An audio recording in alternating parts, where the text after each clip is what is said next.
Hello, I'm in a 2010 Toyota Highlander, and today I'm going to show you the jump start. So first you'd open the hood, and then towards the driver's side you should find your battery here, with your positive terminal here and your negative here. And you can always double check on the battery as well. There's usually a plus sign by the positive terminal and a negative by the negative. At this point I'd check for any corrosion that might be built up, which can look sort of like that, which you can clean off with a good brush or rag. And then after that I'd make sure these terminals are tight. If they're loose, like this is a little bit, you can tighten them here, just so that we've got good metal on metal connection. And after that, then with your jump box or with your jumper cables, you'll take your clamps and have your positive clamp connected to as much metal as you can here, and your negative clamp to as much negative terminal metal here.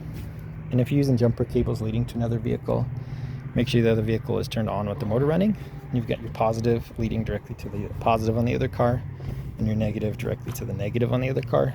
You're going to make sure you don't cross these by mistake, because that could cause damage to your computer systems, fuses, electronics, things like that. But all that said, once you've had these connected for, say, a few minutes or more with a good metal on metal connection, hopefully that's gotten enough juice to get this started.